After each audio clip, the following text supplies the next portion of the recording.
أعوذ بالله من الشيطان الرجيم بسم الله الرحمن الرحيم الحمد لله رب العالمين وصلى الله على محمد وعلى آله الطيبين الطاهرين. Assalamu alaikum wa rahmatullahi wa barakatuh, queridos hermanos.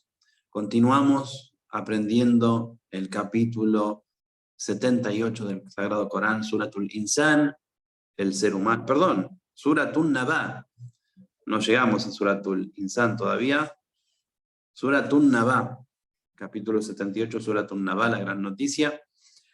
Hoy vamos a ver a partir de la aleya número 9.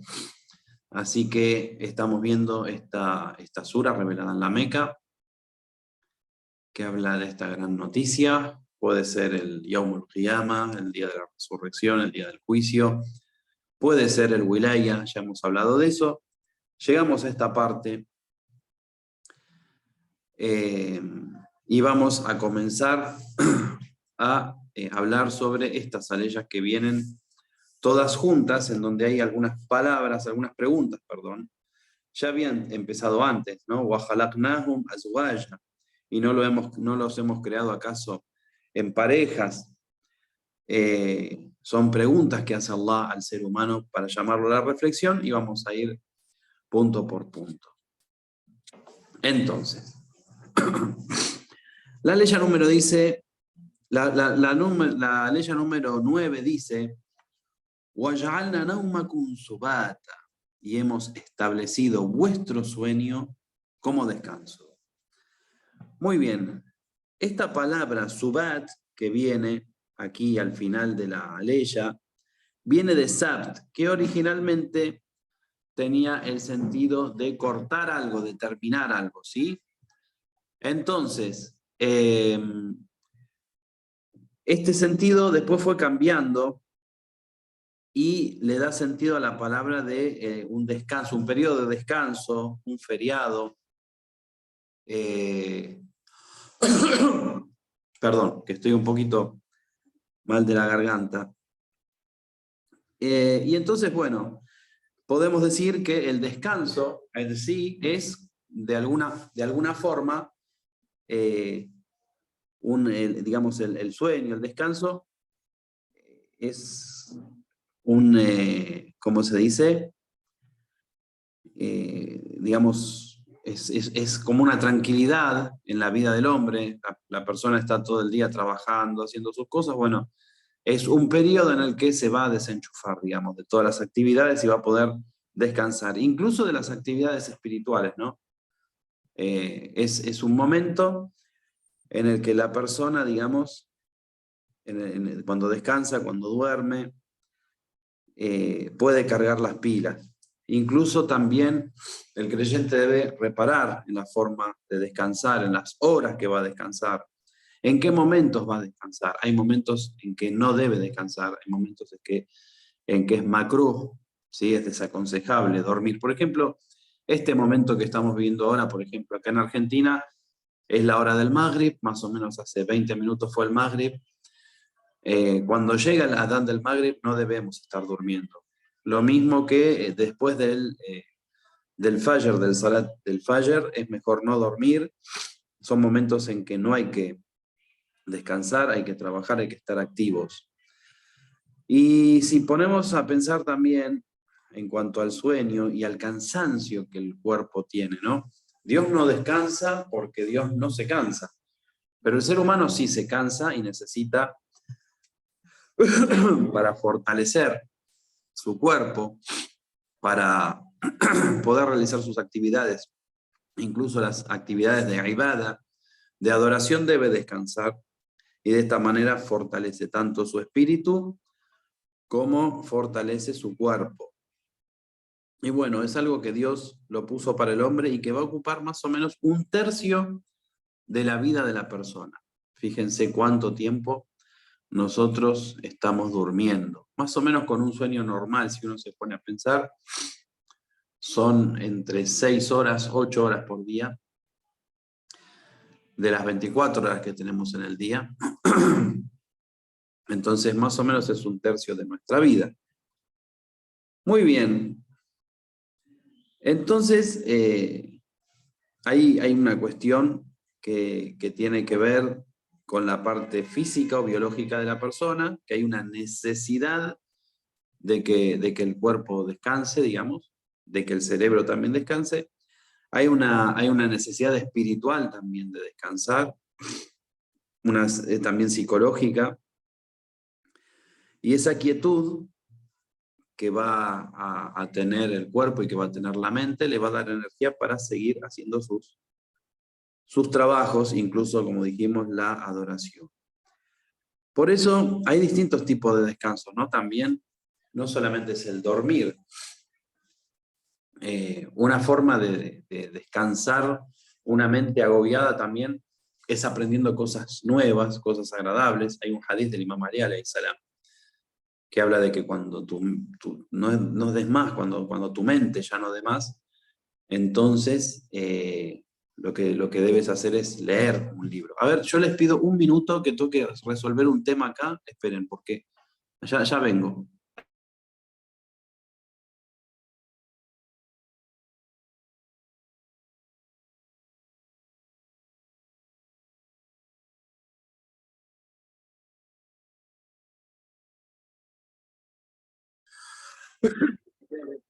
La grabación ahí. No, es que yo quería dar la clase y estaban mis hijos haciendo mucho, mucho lío del otro lado. Bueno, continuamos. Entonces, bueno, aprender algo que es bueno, que es beneficioso, también es parte del descanso. Un descanso que es necesario tanto para lo espiritual como para la salud, como para los nervios también. El ser humano necesita a veces desconectarse y Dios lo pone en parte de la naturaleza misma del ser humano de esta forma. Después, con respecto al sueño, el mismo Sagrado Corán lo menciona, es una forma de morir, digamos, se lo compara con la muerte, con la diferencia, y creo que lo hemos hablado en otro programa, en otra clase, creo, estoy seguro casi, con respecto al sueño y la diferencia que hay entre el sueño y la muerte, es que el sueño es cuando, digamos, el alma de la persona queda anclada en el cuerpo de la persona, pero puede elevarse. Y hay un mundo, nosotros vivimos en un mundo material, en el dunya, pero después hay mundos sutiles, y hay un mundo que es el mundo del mithal, que le llaman, y es el mundo de los sueños, y es el mundo donde también se pueden presentar algunas cosas. Uno puede ver en un sueño algo que va a suceder en el futuro, puede ver en el sueño, puede tener un sueño angelical, puede ver al profeta, puede ver a los imames, y uno va a notar que ese sueño es real por el efecto que causa en el alma de la persona al despertarse. Como les digo, hay momentos que son muy especiales, por ejemplo, antes del Fajr, no después del Fajr, que es macrón dormir, sino antes del Fajr. Si uno duerme y tiene un sueño celestial, es muy probable que ese sueño sea real. Cuanto más estamos cerca de la hora del Fajr, es como la hora del Salat al-Layl, entonces son sueños que tienen mucha posibilidad de ser reales. El alma humana queda anclada. En cambio, cuando el alma humana sale del cuerpo completamente, eso se llama muerte, técnicamente. Muy bien. Entre los signos de Allah, subhanahu wa ta'ala, con respecto al sueño, también está que un poco de sueño, de descanso, ¿sí? Dormir, por ejemplo, una pequeña siesta que el profeta sí aconsejaba, hace que se recupere por completo el cuerpo y la mente, y a veces nos sucede. La vida del creyente, perdón, la vida del creyente es una vida muy difícil, digamos. Si uno ve los horarios del salat, que el mismo Corán dice que el salat es algo pesado, excepto para los que tienen khushu', digamos, para los que tienen una concentración espiritual tal que saben para quién están rezando, entonces tienen sed y ganas de rezar, ¿no? Pero para el musulmán común y corriente como somos nosotros, a veces el rezo puede ser pesado, son horas claves en nuestro día, antes de que salga el sol, al mediodía, a la tarde, al ocaso, a la noche. Es como que durante todo el día siempre tenemos que estar pendientes de la adoración de Allah, y un pequeño sueño, una pequeña siesta también nos prepara y nos ayuda para poder cumplir. Por eso también hay un consejo del Imam Ali alayhi salam que dice que cuando estés agobiado, cuando estés agotado completamente, si te tienes que disponer a hacer el salat, tómate un descanso y luego reza, sin perder obviamente el horario del rezo. Pero esto de descansar, digamos, y de conectarse y cargar las pilas es parte de lo que necesita el ser humano y parte de lo que Allah ha dispuesto para el ser humano. Entonces, el descanso nos va a ayudar desde lo físico, desde lo espiritual, desde lo intelectual. Es mucho más fácil poder estudiar cuando se está bien descansado también. Muy bien. Entonces, bueno, podemos también señalar que la cuestión del sueño es parte de las mercedes de Dios al ser humano y que también es un disfrute que tenemos. Y que no debemos alterar el sueño. Uno de los grandes consejos que hay es dormir. Fíjense en el Corán al profeta cómo lo describen, ¿no? Como quien la gran mayoría de la noche estaba despierto, o sea, solamente dormía poca parte de la noche. Ahora, el profeta del Islam, que es un modelo para nosotros, también se tomaba sus momentos de descanso. Y no es que no dormía durante toda la noche, dormía una parte de la noche y luego utilizaba la última parte de la noche para la adoración a Allah. Lamentablemente, nosotros en el mundo en el que vivimos, fíjense que mucha gente no rinde en sus trabajos, no rinde en la escuela, los chicos no rinden en la escuela, tienen muchos problemas justamente por el sueño, porque no pueden descansar bien, no tienen la oportunidad de dormir correctamente, a veces están con el celular, etc. Y eso nos puede perjudicar en la adoración, porque si una persona, por ejemplo, se queda hasta altas horas de la noche y después al otro día no se puede levantar a hacer el fajr, ya realmente tiene un problema muy grande y tiene que resolverlo. Entonces, el descanso es parte de la misericordia de Allah y como dice Dios, hemos establecido وَجَعَلْنَا نَوْمَكُمْ, hemos establecido vuestro sueño, subata, como un descanso, como dijimos al principio, esta palabra sabt, ¿sí? Como un corte, digamos, como una vacación del día que el creyente debe tomar, no la debe dejar pasar. Y siempre que va a perjudicar su actividad obligatoria para con Allah, por algo que, por ejemplo, va a ser que es mustahab, por ejemplo, una persona dice, bueno, no está acostumbrada a no dormir o a dormir poco, entonces de golpe dice, yo quiero hacer el Salat al-Layl.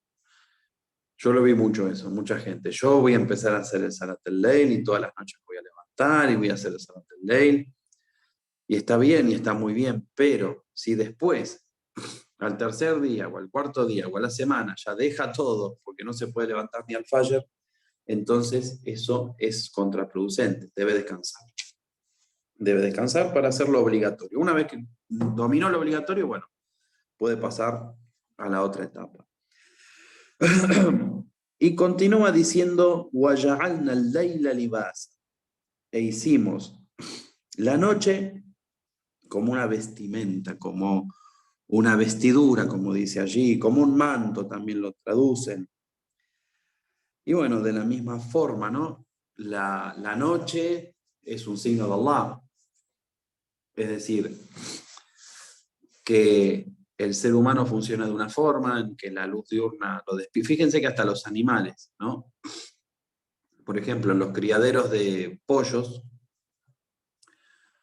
o en los criaderos, digamos, de gallinas ponedoras, y esto ponen las luces prendidas constantemente para que el animal haga vida de día, digamos. Entonces se alimente más o ponga más huevos. las criaturas en el mundo y el mismo ser humano está preparado para que en la oscuridad, que es como un manto, como una vestimenta, de la noche encuentre el momento del descanso. La noche se hizo para dormir, para descansar.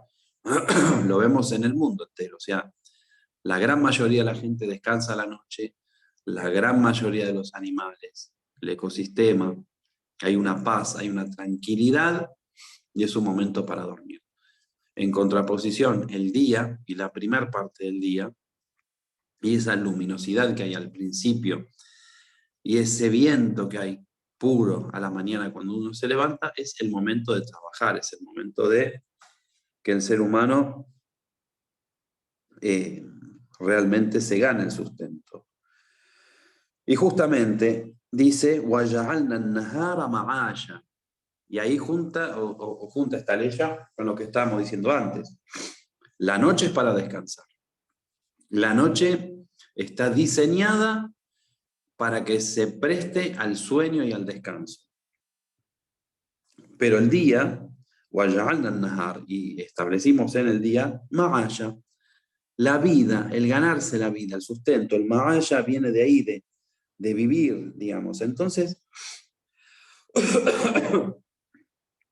durante la luz del día, el hombre debe estar ocupado no solamente en adorar a su creador, sino en buscarse la vida, en ganarse el pan, en trabajar, en ser productivo. Y de esta forma aprovechar cada minuto del día y de la vida. Fíjense que con la luz diurna se da también en la naturaleza la fotosíntesis, la vida misma de las plantas, de los vegetales. Los animales también están en actividad. Y el ser humano debe estar también en actividad. El ser humano no debe durante las horas del día estar ocioso. El creyente no es ocioso, el creyente siempre está trabajando. Por lo tanto, es un momento, el momento de la luz, de ganarse el sustento, de trabajar. Por el contrario, las horas de la noche son horas de sosiego, horas de estar quieto, tranquilo. Bien, eso es lo que nos está diciendo el Sagrado Corán. Y entonces, también de la misma forma, con la luz diurna, es el momento en el que el ser humano debe estudiar, debe ser productivo. El Mahaya es eso, es ganarse el sustento. Y cuando se habla del sustento, no solamente se habla del sustento económico, pero podemos decir que principalmente el sustento económico y también el sustento espiritual, el sustento intelectual, etc. Son momentos en los que Allah nos está preguntando, ¿y acaso no hicimos la noche de esta forma y el día de esta forma para que nosotros pensemos cómo Dios ha organizado nuestra vida para que sea una vida perfecta?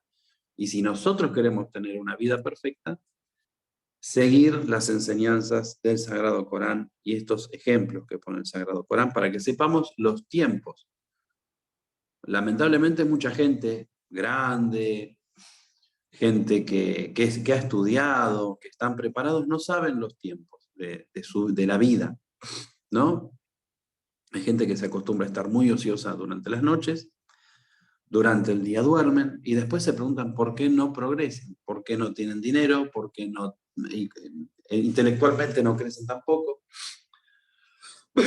Bueno, y es porque van en contra de la naturaleza que Dios ha dispuesto para nosotros. Entonces, la última parte de la noche y es una parte en donde sí es meritorio despertarse, hacer súplica, prepararse para el día. Aprovechar esa última parte, que la mayoría de la gente está descansando, para aventajar, ¿sí? Y pedir a Dios y hablar con Dios y llorar y hacer Salat al-Layl.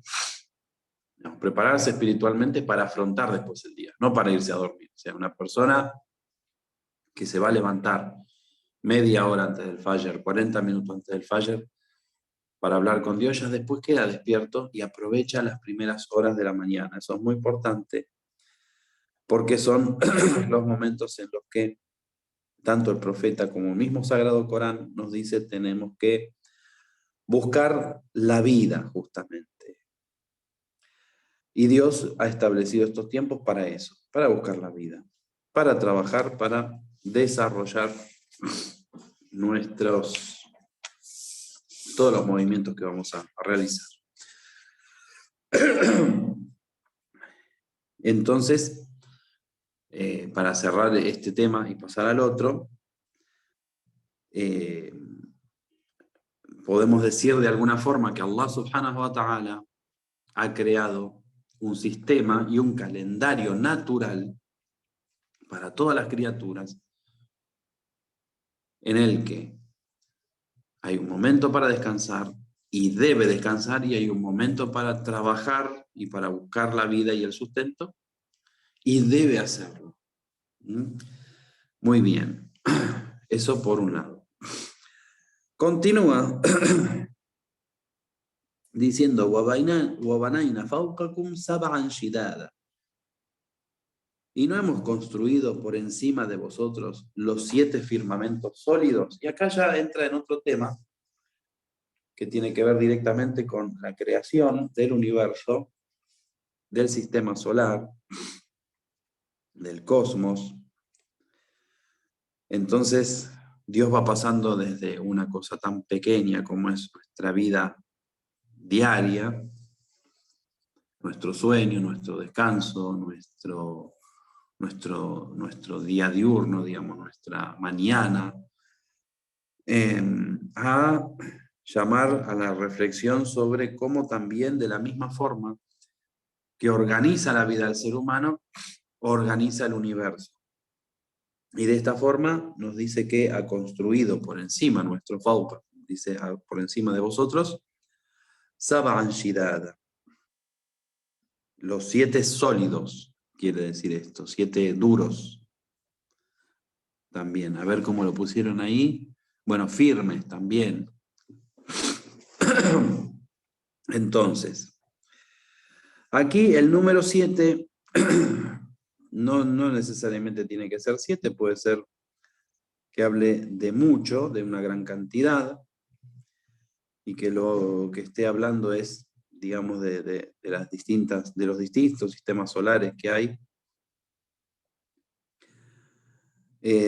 Algunos también lo interpretan como las capas de la atmósfera, y no está mal.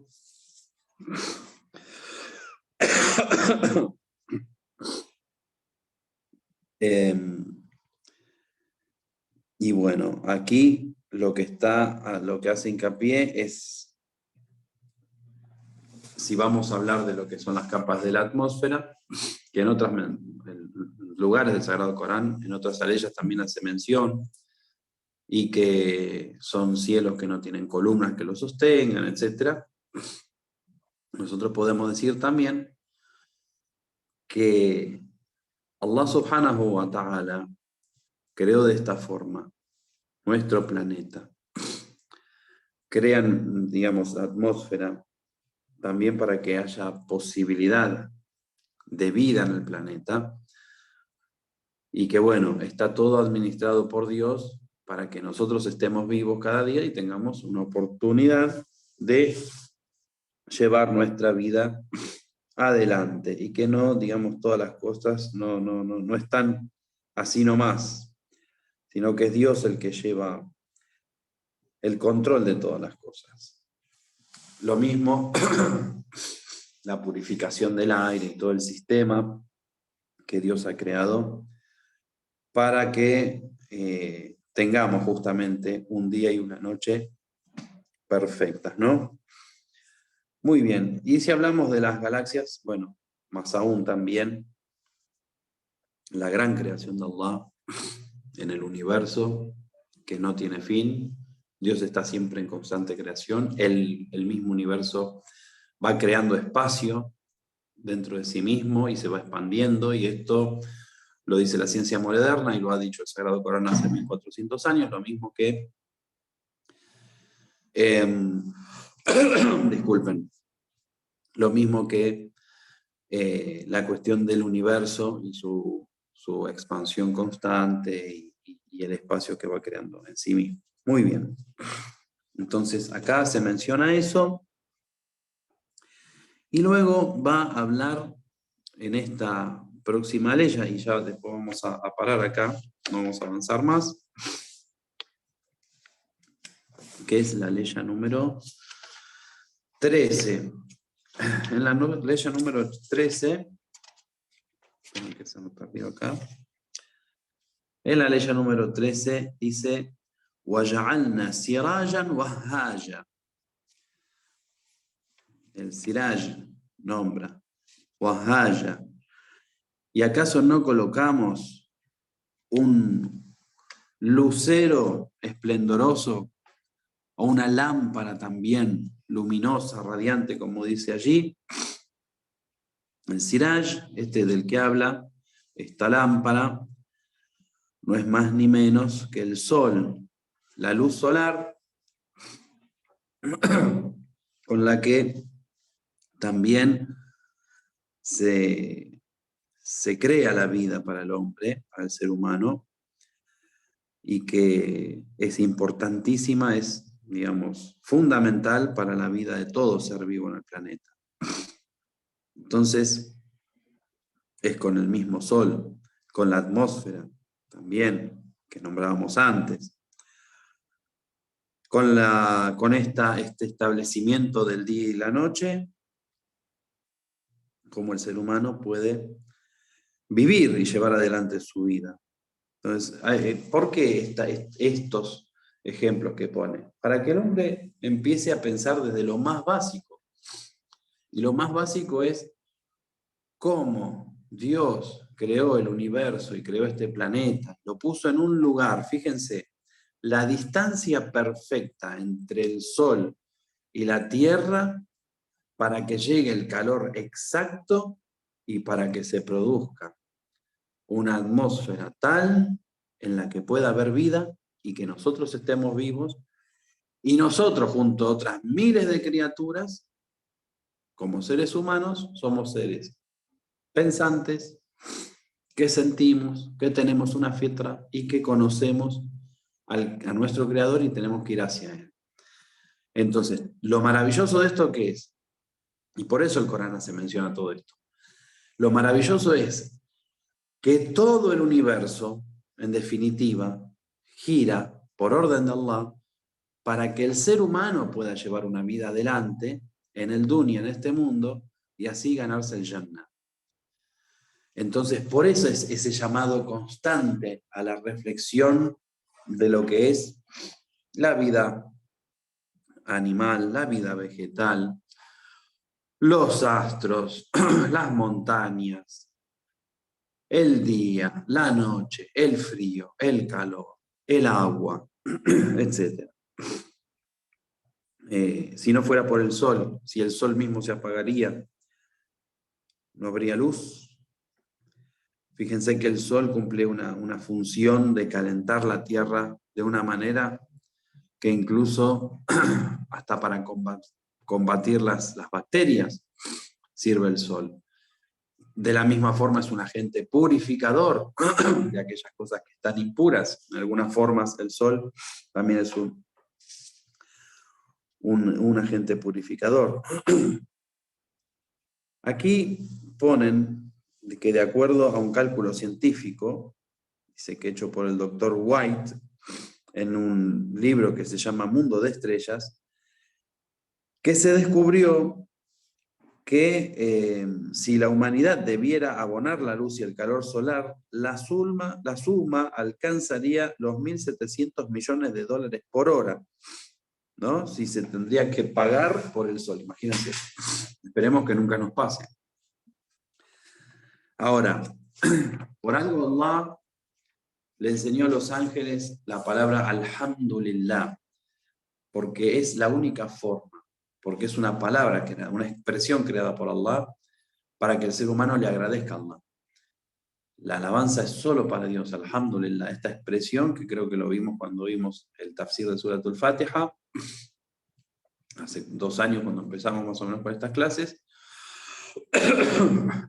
es una palabra que Allah creó para que el ser humano pueda agradecerle de alguna forma, porque si no, no hay palabras y no hay forma de agradecer a Allah todo lo que tenemos. Si nosotros realmente tuviésemos que pagar por lo que Dios nos da constantemente en la naturaleza, en nuestras propias vidas, no podríamos. Seríamos los más pobres frente a la deuda que tenemos con Allah. Y es por eso que el Corán nos llama a la reflexión de esto. Entonces, y bueno, va a continuar, ¿no? Va a continuar en esta línea, llamándonos a la reflexión de lo que Allah ha creado en estas próximas aleyas, para que el ser humano se despierte, para que mire un poco a su alrededor y se dé cuenta. Es el dalil, es el burhan que Dios pone adelante en nuestra vista de su grandeza. وأنزلنا من المعصرات ماء ثجاجا لنخرج به حبا ونباتا. Fíjense. Entonces Dios, dice, hace descender las nubes repletas de agua para que se produzcan de la misma lluvia o causa de la lluvia el grano, habban, las plantas y los jardines, es decir, el sustento del ser humano. Acá en esta ley principalmente,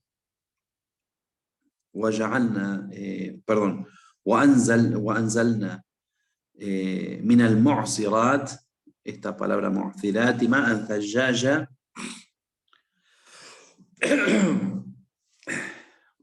mu'cirat viene de mu'cir, que de ahí viene asr.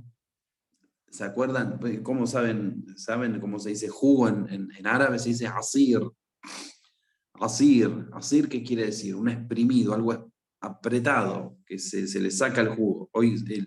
Ayer se lo estaba enseñando a los chicos en la escuela esta palabra, y la relacionábamos con asr, porque el asr, este momento del día o de la tarde, como se dice, como salat al-asr, es cuando el día ya está exprimido, y mu'sir o mu'sirat viene de esta palabra, de asr, que significa algo que está estrujado, apretado, comprimido.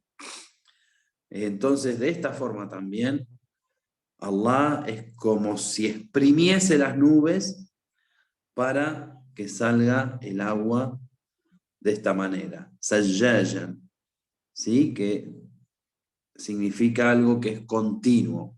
Un agua que desciende de forma continua, continuamente, como si estuviesen exprimiendo una nube. De esa forma, para que la gente se imagine de esa forma la lluvia y reflexione sobre los beneficios que tiene la lluvia. ¿Por qué? Porque la lluvia trae digamos, movimiento que hay en la tierra, que por un lado purifica el aire, por el otro lado va a hacer que descienda la temperatura, por el otro lado se van a prevenir enfermedades, se va a enriquecer el suelo, van a crecer los frutos, las plantas, etc. Entonces, dice, linukhrija bihi, para que salga de ella, habban wa nabata, los granos y las plantas. Wa jannatin alfafa, y jardines frondosos. Entonces, acá, y ya para ir terminando, nos dice, estos jannatin alfafa son los árboles, los jardines, que nos proporcionan sombra. Está el sol fuerte, pero también hay una sombra del árbol, está el agua, digamos, todo nos va mostrando en estas aleyas lo que nos rodea en la naturaleza, ¿no? Y el beneficio que hay en todo. Y después nos va a decir, después de hablar de los frondosos árboles, que también dan frutos, obviamente, y dan sombra y dan sosiego al ser humano, nos va a hablar de lo que brota de la tierra, ¿sí? Como los habban, los granos, nabata, que son las plantas o las hortalizas, podemos decir, en ese sentido, tanto los granos como las hortalizas, como las frutas, ¿sí? Del paraíso.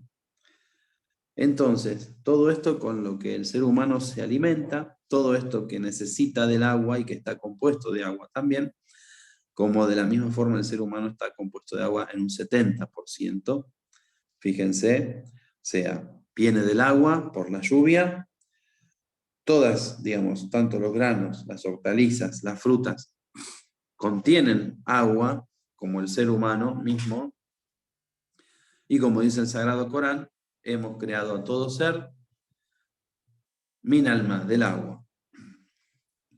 Por lo tanto, así como decíamos antes que el sol tiene un rol fundamental para la vida, el agua también tiene un rol fundamental y básico para que se produzca la vida, y que la vida viene del agua, y que el cuerpo humano también depende del agua, y de esta forma Dios nos está haciendo ver algo que vemos quizás todos los días, pero que no reparamos en ello, que es la naturaleza y lo que Dios nos da en la creación para que nosotros vivamos. Entonces, de esta forma Dios nos hace reflexionar en la luz, en la oscuridad de la noche, en la luz del día, en el agua, en la tierra, en las plantas, en el alimento. Y todo esto viene de parte de Dios para el ser humano. De la misma forma como la resurrección, el Ma'ad, la vuelta a la vida para ser juzgados, también es parte de este decreto y de este designio de Dios para el ser humano, que lo creó de esta forma, lo crea al ser humano con un intelecto para poder ver estas cosas. Y le llama la atención con estas cosas, cosas que son cosas sencillas, cosas que son de nuestra vida diaria y que muchas veces tenemos frente a nuestras narices, como quien dice, y no reflexionamos en ellas para poder mejorar nuestra vida, inshallah, nuestro comportamiento. Muchas veces agradecemos las mercedes que vemos directamente, ¿no? Las que no llegan al bolsillo, como quien dice. El sustento diario, el trabajo, lo que pude vender en el día, el plato de comida que tengo en mi mesa o que tienen mis hijos, y eso está muy bien. Pero también hay que agradecer por ese sol que sale todos los días, por ese agua que desciende en las lluvias, por esos campos que se vuelven verdes. Si nosotros queremos que nuestra alma se vuelva un jardín, entonces tenemos que mirar el jardín que tenemos alrededor nuestro en este mundo y agradecer a Allah todos los días por todo eso que nos da, por el aire que respiramos, por la oportunidad de vivir un día más, por la oportunidad de arrepentirnos un día más de vida que tenemos, por la oportunidad de corregirnos, de mejorar. Es eso lo que busca Dios cuando nos hace reflexionar en estas cosas. Así que lo vamos a dejar aquí en la ley número 16, Wajannatin Alfafa, vamos a dejarlo ahí, y con la ayuda de Allah subhanahu wa ta'ala vamos a continuar con la ley número 17 la próxima clase, inshallah. Antes de despedirnos, felicitaciones a todos los hermanos y las hermanas por todo el trabajo que están haciendo. Les cuento y los invito a ver esta semana. Se estrenó en Argentina una película que puede ser que está en vivo, estuvo en vivo en YouTube, después la sacaron ahora en estos días, seguramente va a volver, que se llama Los Constructores de la Alhambra. Los Constructores de la Alhambra. Y los invito a todos a que puedan verla, porque es una película, un film y un documental que habla sobre esta última etapa de Al-Ándalus y del Reino de Granada, que realmente ha sido un momento en la historia de la humanidad que puede haber sido seguramente el más brillante de toda la humanidad, en cuanto a cultura, en cuanto a desarrollo de todas las artes, de todas las ciencias. Y realmente los invito porque es algo nuevo que llegó, llegó a Argentina en esta misma semana con la persona, la señora, la mujer que hizo este documental, que vino a Argentina, que lo presentó, lo trajo el Centro Islámico de la República Argentina acá a Buenos Aires. Seguramente en otros países también pueden pedir que esta mujer vaya y presente esta película, o pueden verla, juntarse en los centros islámicos y verla, pero yo se los recomiendo mucho porque realmente nos muestra mucho de lo que no sabemos, ni siquiera los musulmanes, de lo que fue ese periodo tan glorioso de Al-Ándalus, en donde convivían las distintas escuelas de pensamiento en paz, aprendían, intercambiaban conocimientos. Una de las cosas maravillosas que hacían es traer de cada lado del mundo distintas plantas. La clase terminó, sí, la clase terminó. Estamos ya hablando de otra cosa. Traían plantas, traían semillas, y todo esto para hacer medicina, y la medicina había avanzado muchísimo. Y hubo una peste. Y gracias al conocimiento que tenían esos musulmanes, pudieron frenar el avance de esa peste que curiosamente había venido de la China, decían, parecido a lo que nos pasó con el coronavirus. Y fue el conocimiento de los musulmanes lo que ayudó para frenar esa epidemia que había en Granada y en otras partes de España y de Europa incluso. Así que se los recomiendo. Bueno, eso es algo que esta semana tuvimos como una novedad y se los quería comentar. Se llama Los Constructores de la Alhambra y estaba en YouTube hasta hace unos días, y si no, yo después les comparto el link si Dios quiere. Bueno, no los quiero cansar más. Hay hermanos que parece que querían la clase nada más. Así que, inshallah, que nos vemos la próxima semana. Y continuamos con la aleya, acuérdense, número 17 de Sura An-Naba. Walhamdulillahi Rabbil Alamin. Wassalamu alaikum wa rahmatullahi wa barakatuh. Muchas gracias, Sheikh, por la clase y por la recomendación de la película. Que se mejore pronto, inshallah, hasta el jueves. Inshallah, inshallah. Saludos para todos. Gracias, Sheikh.